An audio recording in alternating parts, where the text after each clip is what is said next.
Subscribe करंतु एबे हम चैनल को आउ प्रेस करंतु बेल आइकन को जहा द्वारा लेटेस्ट वीडियो नोटिफिकेशन आपण मानकु सर्वप्रथमे मिली जिवो। नमस्कार बंधुगण, ओम नमः शिवाय।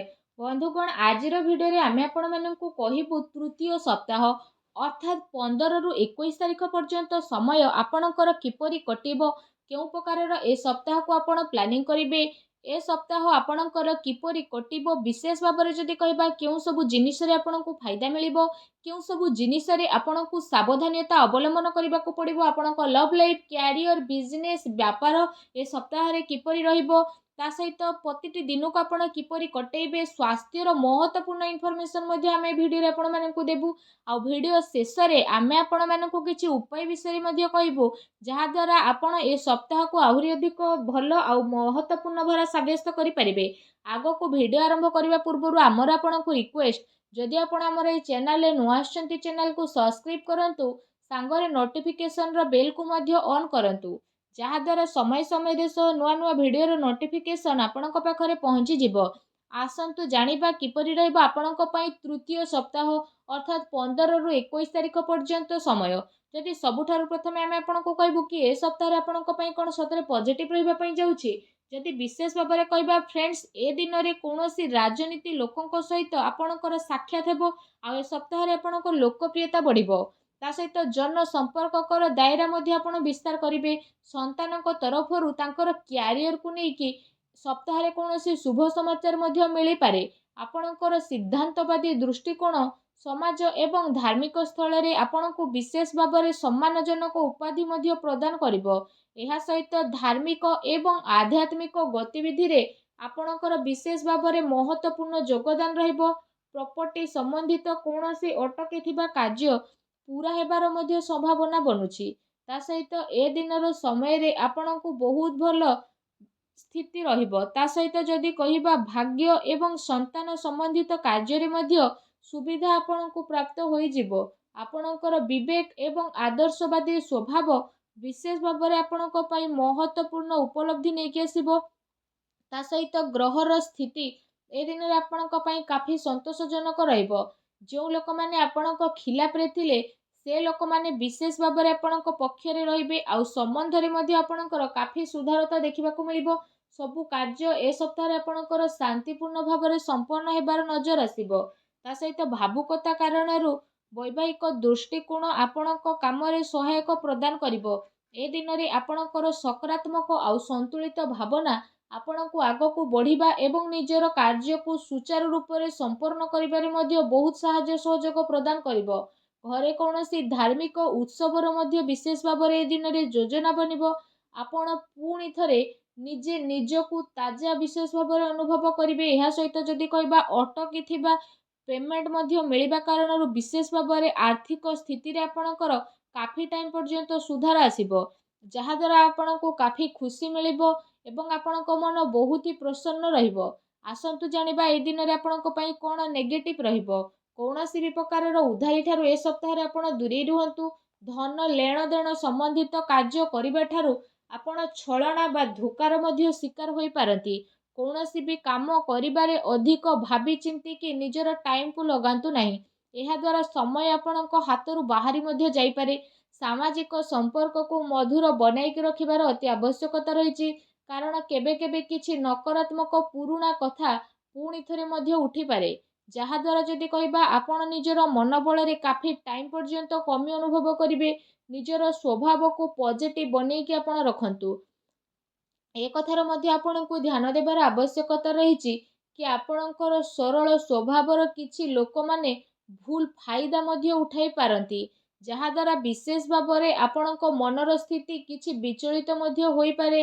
अन्यर कथा को सुलझेइबारे आपणकर केते सारा महत्वपूर्ण कार्य मध्ये अटकी पारे।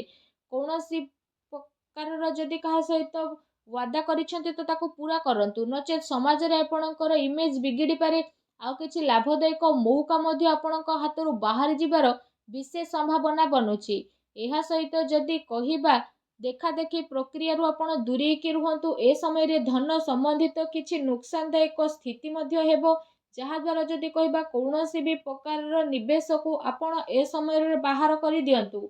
संपत्ति संबंधित विवादीय मामला रे ଧ୍ୟାନ ରଖନ୍ତୁ କି ଭାଇଙ୍କ ସହିତ ସମ୍ବନ୍ଧ ଆପଣଙ୍କର ଖରାପ ନ ହେଉ। ପିଲାଙ୍କର ଗତିବିଧିରେ ଧ୍ୟାନ ରଖିବାର ଅତି ଆବଶ୍ୟକତା ରହିଛି। ତାଙ୍କର କୌଣସି ଭୁଲ ଆଦତ ବା ସଙ୍ଗତି ଆପଣଙ୍କୁ ପ୍ରୋବ୍ଲେମରେ ପକାଇପାରେ। ସେସବୁକୁ ସକାରାତ୍ମକ କାର୍ଯ୍ୟରେ ଆପଣ ନ୍ୟସ୍ତ କରିବା ଅତି ଆବଶ୍ୟକ ରହିଛି, ଯାହା ତାଙ୍କର ଭବିଷ୍ୟତ ପାଇଁ କାଫି ଲାଭଦାୟକ ସିଦ୍ଧ ହେବ। ଆସନ୍ତୁ ଜାଣିବା ଏ ଦିନରେ ଆପଣଙ୍କର ଲଭ୍ ଲାଇଫ୍ କିପରି ରହିବ। ଘରର ମାହୋଲ ଅନୁଶାସିତ ଏବଂ ଖୁସିଭରା ମଧ୍ୟ ରହିବ। ପ୍ରେମ ସମ୍ବନ୍ଧରେ ମର୍ଯ୍ୟାଦା ବନେଇ ରଖିବାର ଆବଶ୍ୟକତା ରହିଛି। ଆପଣ ଆପଣଙ୍କର ସମସ୍ୟାକୁ ସୁଲଝେଇବାରେ ନିଜର ଜୀବନସାଥୀ ଆଉ ପିଲାଙ୍କର ପୁରା ସହଯୋଗ ମିଳିବ, ଯାହାଦ୍ୱାରା ଆପଣଙ୍କର ଆତ୍ମବିଶ୍ୱାସ ମଧ୍ୟ କାଫି ଭଲ ବନିକି ରହିବ।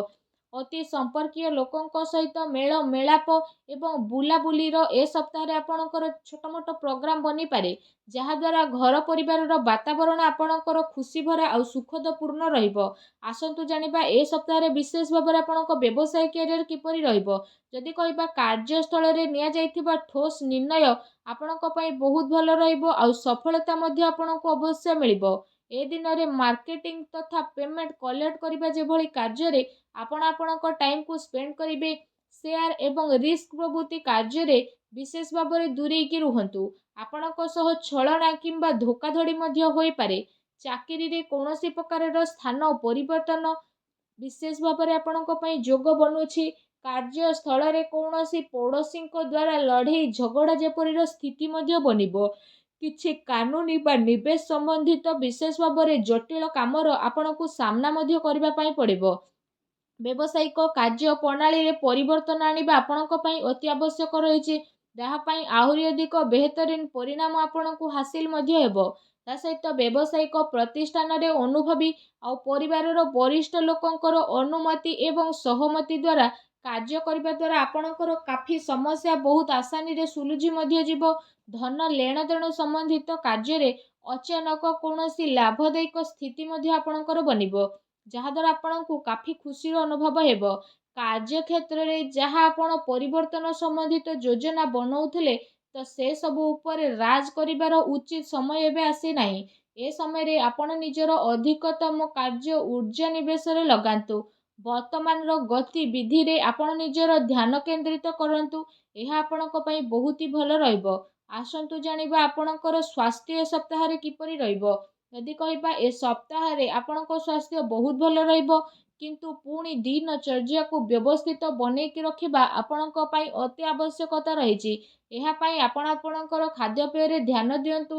ତା ସହିତ ଆପଣ ଆପଣଙ୍କ ସ୍ୱାସ୍ଥ୍ୟକୁ ଆହୁରି ଅଧିକ ଭଲ ରଖିବା ପାଇଁ ପ୍ରତ୍ୟେକ ଦିନ ଯୋଗ କରନ୍ତୁ, ବ୍ୟାୟାମ କରନ୍ତୁ ଏବଂ ସୁସ୍ଥ ରୁହନ୍ତୁ। ଆସନ୍ତୁ ଜାଣିବା ଏ ସପ୍ତାହରେ ଆପଣଙ୍କ ପାଇଁ କ'ଣ ବିଶେଷ ଉପାୟ ରହିଛି। ଏ ସପ୍ତାହରେ ବିଶେଷ ଭାବରେ ମା ଲକ୍ଷ୍ମୀଙ୍କର ପୂଜା ଆରାଧନା କରନ୍ତୁ, ଛୋଟ ପିଲାଙ୍କୁ ଚକୋଲେଟ୍ ଦିଅନ୍ତୁ, ସାବୁଦାନାର କ୍ଷୀରି ବନାନ୍ତୁ। ତା ସହିତ ସେ କ୍ଷୀରିରେ ଆପଣମାନେ ଚିନି ବଦଳରେ ମିଶ୍ରି କରନ୍ତୁ।